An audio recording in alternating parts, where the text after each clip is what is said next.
Hello viewers, you are watching Afghanistan Report and I am your host Chandan Singh. The main stories are: former Afghan intelligence chief leaks documents linking Pakistan to terror. Pakistan says leader of Peshawar school attack killed in US drone strike. Afghan Sikh migrants find India safe and prosperous, says researcher. A former head of Afghanistan's intelligence agency has leaked documents that he claims show Pakistan's link to groups that carry out attacks inside Afghanistan. Rahmatullah Nabil, who resigned last December after strongly criticizing Afghan President Ashraf Ghani's peace overtures toward Pakistan, said he leaked the documents because he wanted to expose Pakistan. We have a report. Afghanistan has on several occasions in the past blamed Pakistan for sponsoring terrorism in its territory. Both countries share a long porous border, and Taliban and other militants freely move from one country to other after carrying out attacks in Afghanistan. Earlier this week, Rahmatullah Nabil, the former Afghan intelligence chief, leaked documents including a letter allegedly sent from the headquarters of Pakistan's intelligence agency ISI, ordering payments to the militants or their families involved in an attack on Kabul's airport. Another letter, dated August 5, 2014 from the Office of Military Intelligence, Pakistan military's internal intelligence agency, to its headquarters in Rawalpindi says that concerned sections were working to arrange safe houses in the city of Peshawar for Afghan Taliban, who had to leave North Waziristan due to a military operation launched by the Pakistan military in June 2014. Experts say that Pakistan's involvement in plotting terror inside Afghanistan is a well-known fact. सारी दुनिया साफ तौर पे जानती है कि पाकिस्तान हर बड़े साजिश में इन्वॉल्व है। ये जो डॉक्यूमेंट्स लीक किए गए हैं पाकिस्तान के खुद अपने ही लोगों ने लीक किए हैं, जिसमें ना तो हिंदुस्तान को, ना अफ़गानिस्तान को, ना अमेरिका को कोई शक था। इसके बाद अभी समय आ गया कि अमेरिका को और यूरोपियन यूनियन को बड़े पैमाने पर पाकिस्तान को एक टेररिस्ट स्पॉन्सरिंग स्टेट घोषित करना चाहिए और कड़े से कड़े सैंक्शन लगाने चाहिए, क्योंकि नॉर्मल बातचीत से तो पाकिस्तान बाज नहीं आ रहा। According to the documents, Pakistan has been directing US aid to the banned Haqqani network. The documents point out that several terrorist groups are active in Pakistan, which regularly recruit insurgents from madrasas. The release of the document comes amid worsening of tensions between the neighboring countries in the recent weeks, when their troops exchanged artillery fire along the border in June. Pakistan's Foreign Office, however, has denied reports and stressed that the peace and stability in Afghanistan is in Pakistan's own interest, and that the country is doing all it can to help stabilize the volatile situation in Afghanistan. Khalifa Umar Mansoor, the alleged mastermind of the 2014 attack on a school in Pakistan, has been killed in an American drone strike in Afghanistan. The report has been confirmed by Pakistan Army and US Defense Department. A report. چې په منظمې طریقې سره د دینه د دې مظلومو مسلمانانو انتقام بالو، او زه په اخر کې د پاکستان غیور مؤمنانو مسلمانانو او د افغانستان غیور مؤمنانو مسلمانانو نه مطالبه کوم چې تاسو موږ سره په دې قافله کې شریک شئ او موږ سره مکمل مرسته او تعاون شروع کړئ.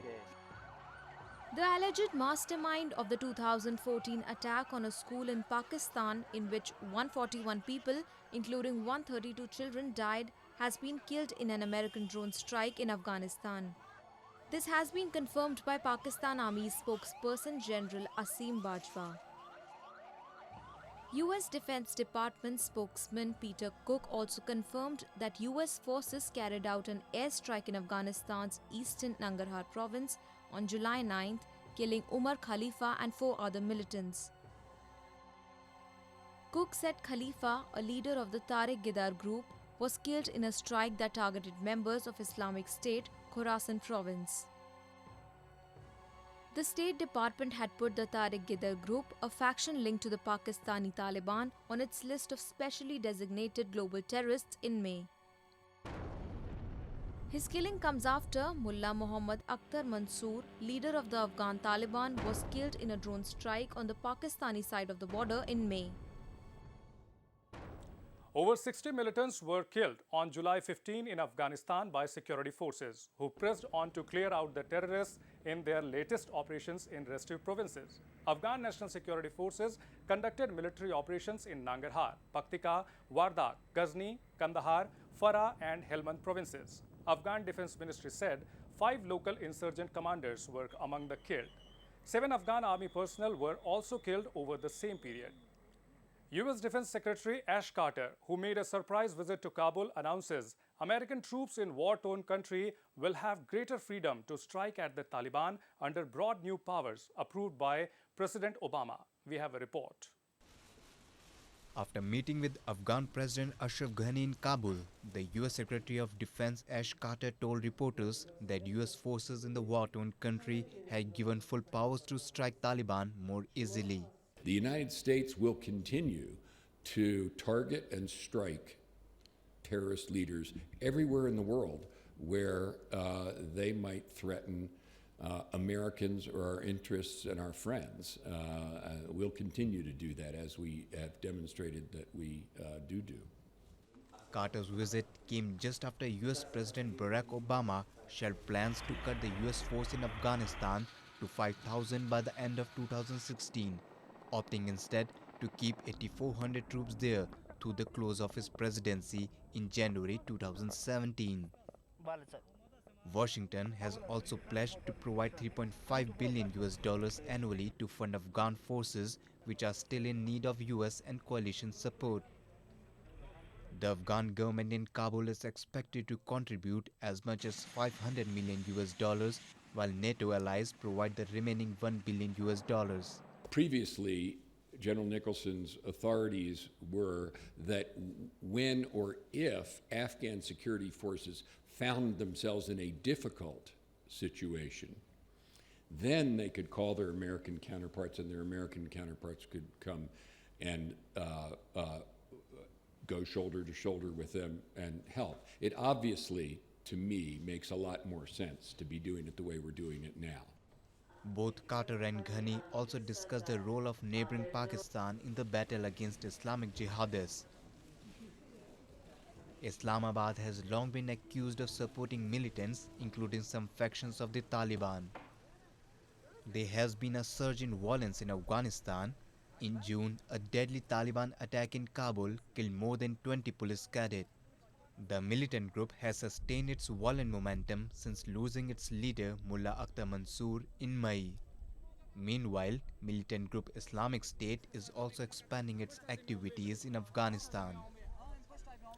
The UN Refugee Agency called on Hungary to investigate what it said were cases of violence by its forces against asylum seekers, including the use of unleashed police dogs and beatings, and decried its new law leading to deportations. Hungary, a member of the European Union, last month adopted a law that allows police to send back illegal migrants detained within 5 miles from its razor-wire fenced southern frontier with Serbia. More than 1,400 people from Afghanistan, Syria and Iraq have gathered along the border, including people waiting to enter the transit zones. UNHCR has continued to receive reports of abuse and violence occurring when people were apprehended within the transit zones or in police detention facilities. Reports include cases of bites by unleashed police dogs, the use of pepper spray, and beatings. UNHCR has requested the Hungarian authorities to investigate these reports. A large number of Sikhs from Afghanistan who have migrated to India in the last 3 decades have been living in capital New Delhi. A researcher who is studying the socio-cultural status of these Sikh migrants believes the community is safe and prospering in India. We have a report. Sikh from Afghanistan have been migrating to India since early 1990s after the Soviet invasion. Thousands of them have settled in various localities across the capital New Delhi. According to the United Nations High Commissioner for Refugees, there are some 11,000 Afghan refugees registered with them, out of which 18 to 20% are Afghan Sikhs. The numbers of migrants is anticipated to be much higher as many Afghan Sikhs have not registered as refugees. Many of these refugees face difficulty in getting Indian citizenship because of unavailability of relevant documents. A Delhi-based researcher who has been studying the socio-economic status of Afghan Sikhs living in the capital has found that some of these refugees are running good business, but there are still others who are facing challenges. We should not see these refugees as a one homogeneous category of people. There exist different classes of people within this community, means that there is one section of this community. I mean, the men of that section, they have their businesses in Central Asia, Middle East. So when they had to migrate, when they had to face some forced migration from Afghanistan to India, so their business did not get affected much. They continue to visit their those places for business. So they could manage a better life. But there were many people who had their shops in Afghanistan, their petty businesses in Afghanistan. They had to leave everything there. When they came here, they had to start everything from the scratch. So for them, the survival was a bit difficult. And in some of the families, women also had to learn certain skills to substantiate the income of the family. So and to train these women, as I said, these NGOs like Khalsa Diwan, Bosco, these NGOs will help these women to learn certain skills like tailoring, like beautician, computer skills, so that women can also learn certain skill and substantiate the income of the family. Non-government organizations like Khalsa Diwan and Bosco are helping Afghan Sikh refugees to enhance their professional skills to increase their chances of getting a means of livelihood. They run small businesses and are well engaged with the locals. This is a refugee community which has never been into a camp-like situation. So they came here with the local, and one fact which is a positive fact about this community is that they had religious affiliation with the people in India. We have a Sikh community, especially in West Delhi region. So that's how they chose this area to settle. There was already a huge population of Sikh population in this area. So they came, they got settled here, and with the help of this local Sikh population, they could start leading a comfortable life. And the local Sikh population, when I spoke to them, they said that we did as a service to our religion. They belong to the same culture. They belong to the same religion, not culture but religion. So that's how this fact was very positive for them. The Afghan Sikh and Hindu refugees who are living on long-term visa in India will get more benefits, as recently the Union Cabinet has approved facilities including bank account, permission for purchase of property for self-occupation, and suitable accommodation for carrying out self-employment. Others include driving license, PAN card and Aadhaar number. As the security situation in Afghanistan continues to remain grim, many more Afghans are seeking asylum in India. With that, we come to the end of this week's episode of Afghanistan Report. I am Chandan Singh, taking your leave. We'll be back next week with more news and views from Afghanistan. Goodbye and Khuda Hafiz.